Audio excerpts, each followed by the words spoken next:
most publicized trial in America at this current moment has started. That would be the trial of Karmelo Anthony, the young kid who has been charged with first-degree murder. And this trial is bringing out the worst of people, man. This is essentially the stereotypical black versus white trial that happens in America. If you haven't been following the Karmelo Anthony murder trial out of Texas, you got to pull up a chair because this case is heartbreaking and needs to be explored. So rewind back to April 2025, where we are at a high school track meet in Frisco, Texas. You got two 17-year-old student athletes, Karmelo Anthony and Austin Metcalf, and there was a sudden confrontation under one of the team's tents. Minutes later, Austin is fatally stabbed in the chest. Now, the trial is officially underway, and both sides, they are telling completely different stories. The prosecution says that Karmelo basically taunted Austin into a fight and then plunged a knife into his chest, calling it totally unprovoked and senseless. Now, the defense, they are screaming self-defense.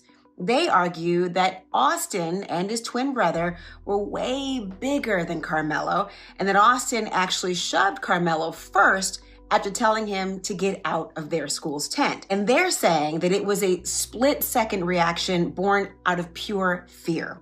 Now, Karmelo, he's being tried as an adult and faces up to life in prison, but not the death penalty.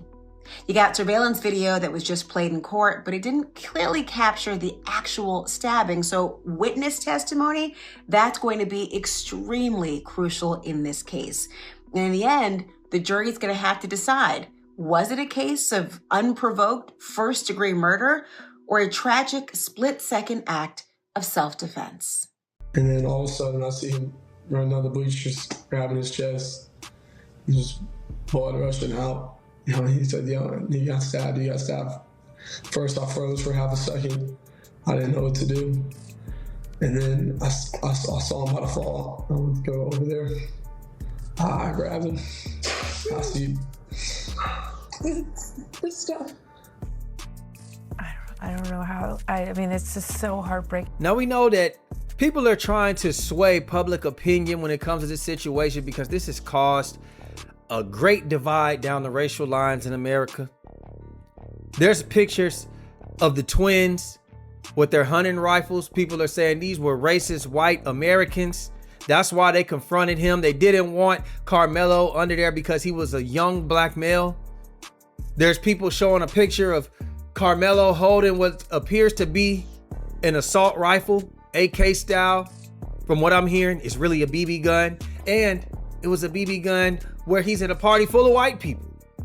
But we know that everybody's doing whatever they can to sway the court of public opinion in their favor. And when I say this trial is a mess, this trial was a mess before it was even a trial.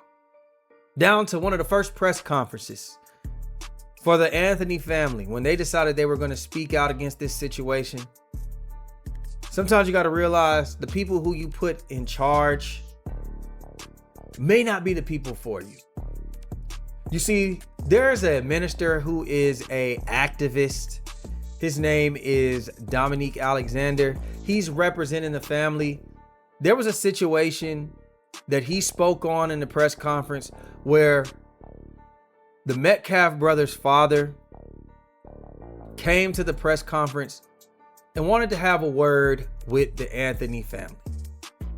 Now, I don't know what his true intentions were, but he's claiming that he came up there to speak peace and tell them, yo, I forgive everybody in this situation. I wish nothing but the best, and I just hope that maybe we can pray and we can all figure this out together.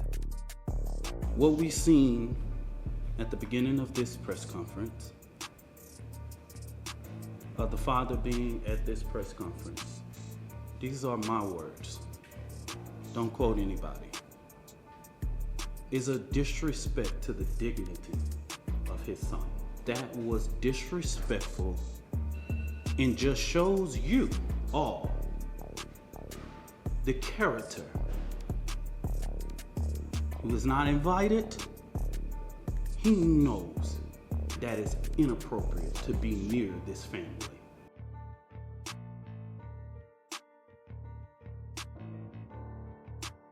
I don't know if those was his intentions or not, right? And maybe that's how they felt. We don't know how genuine it is. But the problem is, you got this minister speaking for you into the public, and people are going to go look at his history. In his history, Mr. Dominique Alexander says, this is not the guy that you need speaking for you. You got to do your research sometimes. You see, this is Dominique Alexander's criminal record pulled up by Fox News. And since 2009, he's been wreaking havoc. You see, he went to jail for a felony injury to a child where he allegedly shook his own child at 2 years old. And the evidence on this child's body showed that this was abuse from somebody in that household and not him just falling off of a couch like it was reported. He got arrested for forging a check, leading the police on a high-speed chase, stealing a car, claiming a car was stolen, offensive physical contact, probation violation, felony theft and property, felony assault causing serious bodily injury, misdemeanor assault, continuous violence against the family, theft, making a false report, and evading arrest. Well, trial has started. Tensions are high outside of the courtroom, and we can't really know what's going on besides what's being reported inside of the courtroom. Tensions boiling over outside the courthouse as a teen's murder trial begins in North Texas. The racially charged trial drawing crowds outside. But the trial now sparking backlash. The pool of 12 jurors and 6 alternates is made up of 5 women of color and 13 white men and women. There are no black jurors. Some say it raises concerns for fairness. We are tired. We're saying enough is enough. Not one black. The trial expected to run 2 weeks. Witness testimonies are happening now. So far, there's 3 different witnesses to take the stand and give their accounts of what took place during the fatal stabbing of Austin. The first witness says that Karmelo was already underneath the tent when he arrived, and that himself, Austin, and other athletes approached him asking him to leave. At first, he said it was not aggressive, but then things started to escalate. He remembers Karmelo refusing to leave, Austin saying, "You need to leave," and Karmelo saying, "Touch me and find out." He testified that Austin leaned in to push him, and that's when Karmelo stabbed him. He said that Karmelo had his backpack on his lap with his hand inside of it, but to be honest, they all thought it was a bluff. When the prosecution wanted to know more about the shove, was it light, was it hard? He said it was more in between. When the defense did their cross-examination, they wanted to get more of a visual about the push. So the witness testified saying that Austin put both of his hands on Karmelo's shoulders to push him, and that's when Karmelo reached in, grabbed the blade, and did what he did. That was the first teammate of Austin's who was a witness. Now we have witness number 2, who is also his teammate. Witness 2 says that Austin confronted Karmelo right away, asking him why he was in their tent. He then went on to ask him to leave multiple times. Karmelo did not. The witness also states that Karmelo said numerous times that he has something in his bag. The witness says Austin was irritated, frustrated, and just wanted Karmelo out of there. His statement is that Karmelo nudged Austin and then stabbed him. He believes it was not self-defense and that it was provoked by Karmelo. So as we can see, this witness is saying that there was not even a shove. The first one is saying there was a shove. Second one so far is saying there wasn't, that Karmelo's the one that nudged him. That's what makes trials so hard when there's different witness accounts, because how can you be in such a close proximity witnessing the situation? One sees a shove, one doesn't. So it becomes really hard to decipher the truth. Witness 3 says Austin, again, like we've heard in other accounts, was asking him who he was. He then says that Karmelo was trying to provoke Austin to touch him. He recalls Karmelo saying, touch me and see what's going to happen. And Austin, he said verbatim, said, "I'm not going to fight you at a track meet." He then says that Austin just touches Karmelo on the shoulder, and the next thing he knew, he heard Austin saying that he stabbed me. So these are the first 3 witness statements, and they are coming from the prosecution side. They're all teammates of Austin Metcalf's. For the most part, they do have similarities, but then there are also differences on their accounts of what they witnessed. All right, man. So this is what you call a shit show. From the situation on to the trial. At this point, it's racially divided. It's a lot of misinformation being spread We don't have cameras in there, so we can't see what's going on. So now we have to take the word of different people along with their opinions. So from my perspective, we're not gonna know what actually happened until this trial is well and over with and they release all of the evidence and people can talk to the jurors. That's when we'll understand exactly what went down, how it went down, and then we can make our opinions educational wise. Now let's break this situation down. Karmelo Anthony, his team doesn't have a tent. He goes and sits under the Memorial High School tent where he knows somebody that's there, right? Austin Metcalf, Hunter Metcalf, the twins, they go to the tent. They see Karmelo Anthony, and Austin Metcalf decides that he's going to confront him right there. That's the problem. That's the initial problem right there. I want all the kids around America right now to realize that's not how you deal with conflict resolution, right? If maybe you feel like, hey, my personal belongings are under this tent. I don't know this guy. He's hanging under our tent. He needs to go. What do you do from there? Do you A, confront the kid? Do you B, go get a staff member, preferably your coach? I think you want to go with B, right? But no, that's that macho bravado of when you're young, your ego is out of control. You got to understand these are young, energetic, hyper aggressive kids. You know what I'm saying? To be 6'1", 213, you're a football player and a track star. You feeling yourself. You know what I mean? And you backed up by your twin brother. And that was the issue. So for you to tell him he needs to leave was the issue. And then Karmelo Anthony feeling like, you know what? I'm not finna let this dude punk me and tell me what I need to do.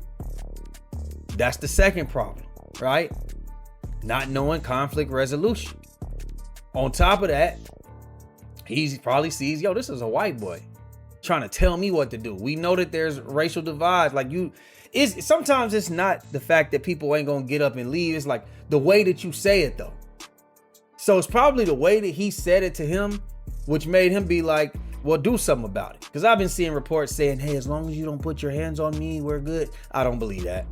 I don't believe that. I know us. I know I've been in them situations. I think that Karmelo Anthony did say, touch me and see what happened. I dare you. And I think that they thought he was bluffing and he put his hands on Karmelo. Karmelo, what are you doing with a knife on school campus? That's the first thing that they're going to have to explain and convince the jury. Why was he in possession of a knife in the first place when you cannot have weapons on school grounds? You put your hands on him. He pulls out a knife. You stab him automatically in the chest. I think it happened that fast. I do not believe that they were fighting for 4 minutes. Like some are saying that that the defense is trying to say. I do not. Man, a 4 minute fight at a high school where there are parents and staff and friends and everybody around. I don't believe it. I think that that's a whole bunch of bullish, and I hope that that's not their defense, because he's cooked if that's the defense. But what I will say is, I think it happened that fast. And for me, in my personal opinion, I think that Karmelo may be cooked, because you cannot explain, in my personal, opinion, why you needed a knife at the school when there was already no confrontation there. It's not like there were going to be people. Y'all didn't know each other. There was no reason for you to have a knife. Then self-defense says you have to meet your force with the same force. Like if somebody's putting you in a situation, you have to meet them with that same force that they're putting you on. Somebody putting their hands on you does not mean that you can pull out a knife and stab them. Now they're trying to sell for the fact that Karmelo Anthony is 5'8", 130 something pounds. They're 6'1", 213 pounds. Listen, I'm not saying it's not debatable. It's not triable. I just think, in my personal opinion, I don't know how this is going to go well for him. I think he's fighting an uphill battle. Do I think that he should probably spend the rest of his life in jail? No, I think that he made a bad judgment call, but I do think that you should be punished. You have to get punished for what you did.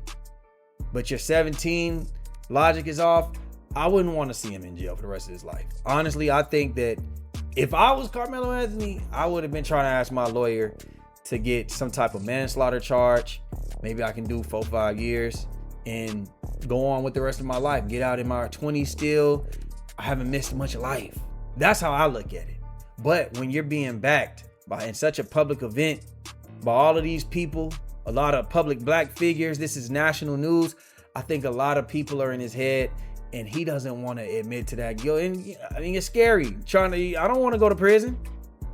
I get it. And a lot of people don't realize in the jury selection process, they had a jury of his peers. They had black people there. They didn't get selected because they kept striking out. A lot of them were saying, I can't send this young black man to prison for the rest of his life. I just can't do it, which is the absolute truth. But it's unfortunate to Karmelo Anthony's trial, because if you keep striking out, then this is what you get. Now, I've seen people say that this is going to be an advantage for him if he loses, that this can be sent to the appellate court like, hey, this is not his peers. Y'all should have sent in another pool of jurors, which I get it. But this is what they're dealing with at the moment. I mean, the other things that's working for him is that all the witness accounts aren't really the same. People can't say if he just was touched, if he was pushed. They say they don't really know exactly what was said. So, I mean, he has things that are working in his favor. It's just going to all come down to why did you have a knife to begin with? That's what I think. Unless they're going to hit him with like possession of a weapon. I honestly don't know, man. And I think that people are reporting irresponsibly. And I think that it's just a lot of stuff that probably shouldn't be going on in this trial that is. It's not about the kid anymore. It's now being about, I'm black, you're white, this and that, social injustice, racial injustices. That's where we're at with it. So I'm gonna just pray for the family, first of all, of the Metcalf family. My condolences. And for the Anthony family, I'm gonna say I pray for y'all, and I pray for the kid on the trial, man. I pray for Karmelo, man. I don't know what's gonna become of this, but we'll see when this trial is over in 2 weeks. When this evidence come out, we'll see clearly what's going on. Y'all let me know what y'all think down below in this situation, man. Like, share, subscribe, comment, hit that notification bell, hit the hype button, man. We out, baby. Boo.